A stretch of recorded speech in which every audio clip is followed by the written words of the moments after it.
Assalamualaikum warahmatullahi wabarakatuh. Kami dari kelompok 1 Akan yaitu mengenai langkah kerja generator AC1 fasa. Untuk langkah kerjanya akan dipraktekkan oleh Mas Budi. Ya, pertama kita kan di sini ada rangkaian motor, ada start dan delta. Kemudian di sini juga ada rangkaiannya ada start dan delta. Nah, kita gabungan dulu dari start ke start dan delta ke delta ya. Kita masuk gabungan ke yang dari U. Kita ke U. Terus yang V ini dibantu sama Mas Ali ya. Yang X Mas Ali nyambungin ke delta ya. Delta ya. Ada V, U.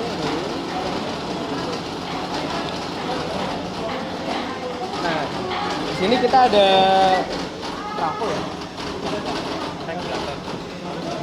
Regulator. Nah, di sini kita ada regulator. Nah, ini ada output dari regulator. Oke, udah ya.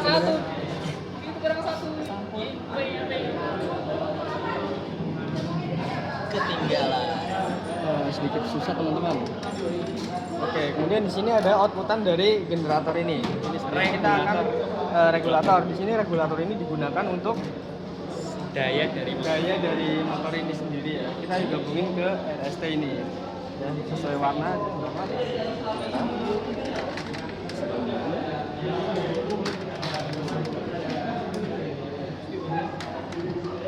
Nah, ini kan ketika udah tersambung semua, kita kemudian pindah kenapa? Ke start ya. Ya. Nah, ini pindah ke start ya. Ini kan awalnya sini, terus kita pindah ke start itu. Terus kemudian kita pindah ke generatornya. Ini generator kita menggunakan satu fase ya. Di sini ada set building, ada output for information, ada output voltage. Yang mana di mana output voltage kita akan hubungan ke voltmeternya. Kemudian dari set building ini kita akan hubungan ke power supply yang ada di sini, di belakang ini ya teman-teman. Harus ekspresinya. Oke, kita sekarang mulai menggabungkan teman-teman semua. Dimana kita coba gabungan dulu ya. Ini kemudian di sini ada positif. Positif ini gabungan ke positif power supply. Ini aja nih sih. Oke, kemudian negatifnya. Ya, pindah dulu Mas Om. Jangan capek.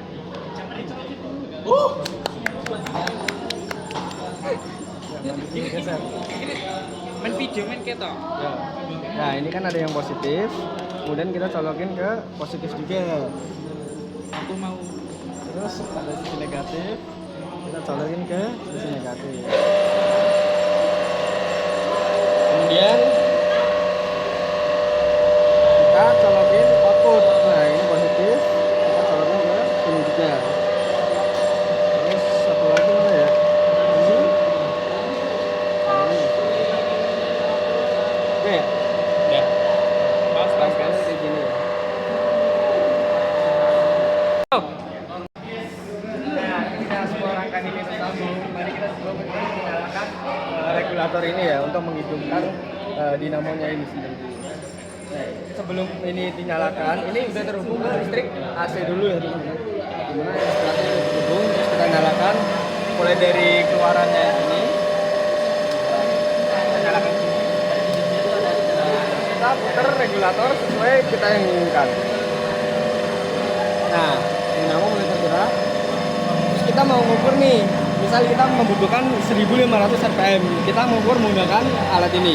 Namanya alat mengukur rpm sendiri. Kita coba tes ya. Bukan yang itu. Sampingnya. Yang putih-putih. Nih. Nah, ini sekitar kita akan mendapatkan sekitar 1500 rpm ya teman-teman ya. Oke. Nah, dengan menggunakan daya sekitar 51 volt. Kita keluarkan sekitar putaran 1500 rpm. Kemudian kita akan mencari nilai frekuensi itu sendiri berapa hertz. Kemudian kita akan menentukan jumlah kutub ini dalam motor ini tuh ada berapa kutub. Dari cara menentukan berapa kutubnya kita menggunakan kita mengukur salah satu ini dulu ya frekuensi dengan kecepatan 1500 rpm. Dan kita menggunakan alat ukur multimeter atau voltmeter digital ya teman-teman. Nah, kita posisikan di hertz, kemudian kita ukur. Mas, tolong pegangin mas. Nah, kayak di sini ya. Akan didapatkan nilai sekitar 48,13 ya teman-teman. Dengan satuan hertz. Dengan satuan hertz.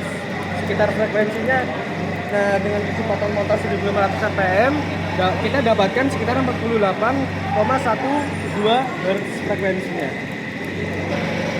Tadi kan udah diketahui RPM-nya berapa dan frekuensinya berapa. Sekarang kita mencari jumlah kutubnya. Kita tahu untuk rumus frekuensi itu kan F jumlah kutub sama dikali RPM dibagi 120. Nah, berarti untuk mencari kutubnya, jumlah kutubnya N sama dengan Apa sih? Apa? F per N dikali 120, berarti gini toh? Ini gak sih? Iya. Ini ulangi berarti. Nah, tadi kan udah diketahui jumlah RPM-nya sebesar 1500 dan untuk frekuensinya 48,12. Nah, sekarang kita mencari jumlah kutubnya. Kita tahu kalau rumus untuk mencari frekuensi itu jumlah kutub dikali RPM-nya dibagi 120. Berarti untuk mencari jumlah kutubnya, P itu jumlah kutubnya, P sama dengan F dikali 120, frekuensi dikali 120 dibagi RPM-nya. Frekuensinya 48,12 dikali 120, RPM-nya 1500. Sekarang kita menggunakan bantuan kalkulator ya.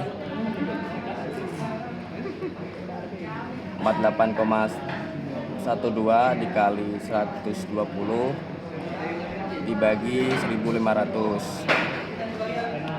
Berarti 3,8, berarti kita ketahui jumlah kutubnya ada 4.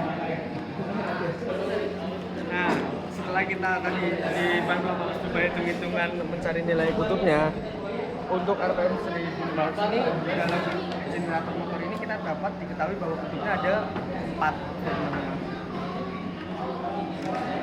Untuk pada tabel 2 kita akan mencari tegangan output tegangan dari generator dengan perubahan dari arus eksitasi.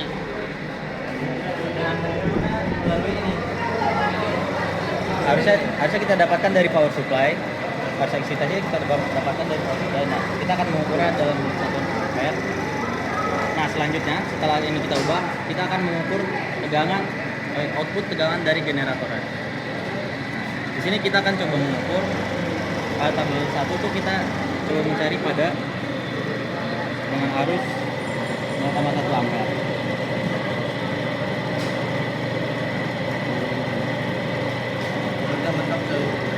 Turunin. Udah mentok ini. Iya.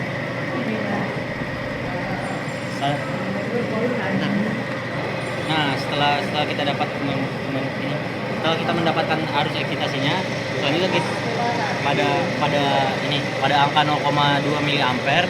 Selanjutnya kita pada 0,2 ampere atau 200 mA. Selanjutnya kita mengukur tegangan output dari generator.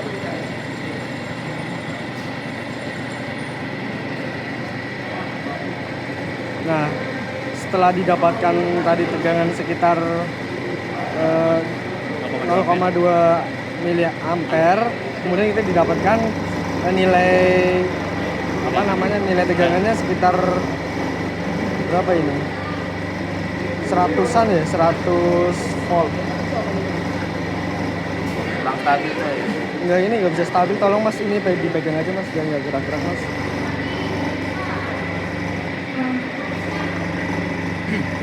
Pause. Ibut. Oke, pada pengukuran kali ini didapatkan tegangan induksi sekitar 55 mendekati sekitar 60-an ya teman-teman. Sekitar 60 sekian. Udah mulai. Nah, pada tabel 3 kita akan mengukur tegangan pada beban. Nah, di sini sendiri kita tinggal ini. sudah menghubungkan.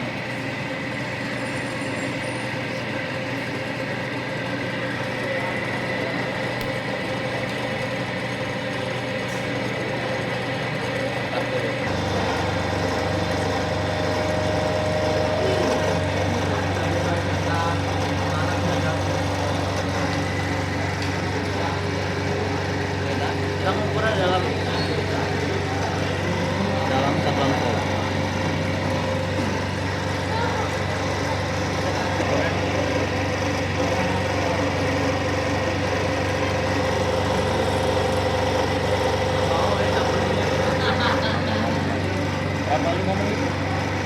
Nah, untuk tegangan bebannya sebesar 35 voltan. Ya, 35 voltan. Terus kesimpulannya itu dari arus instansi itu ternyata mempengaruhi medan magnet pada generator. Semakin besar arus instansinya, maka semakin besar pula medan magnet pada generator, sehingga menyebabkan semakin besarnya daya yang keluar. Oke, saya coba menaikkan arus resistansinya. Kita lihat baik-baik di bagian hambatan. Nah, itu lampu pijarnya, ya. Semakin tinggi nilai resistansinya, arus maka semakin tinggi juga nilai keluaran bunyinya. Oke, lanjut ke perputaran FPM. Nah, tadinya ini untuk tegangan pada regulator semakin tinggi, RPM-nya juga semakin besar. Nah, ini kalau regulatornya, ini kalau RPM-nya semakin kecil, medan magnet juga semakin kecil, dan daya yang dikeluarkan juga semakin kecil, sama-sama linear dengan ekspansi pada daya yang dikeluarkan tadi. Ini coba saya kecilkan, rotor perutnya akan kecil juga, apakah lampunya bakal lebih redup. Coba saya coba ini.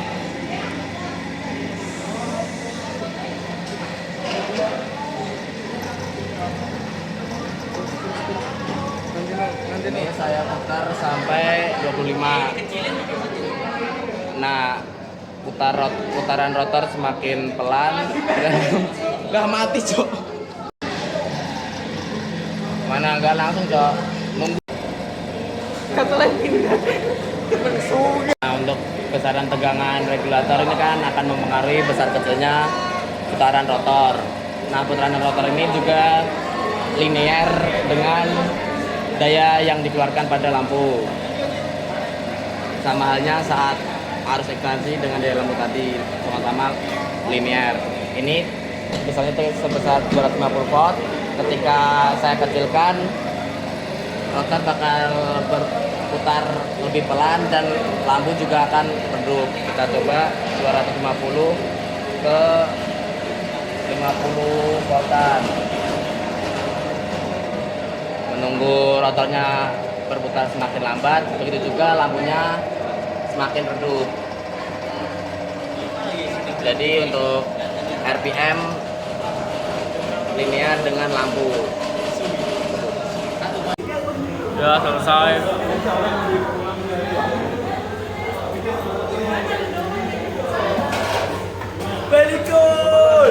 Bali. Kenapa Mas? Gimana Mas setelah praktek hari pertama?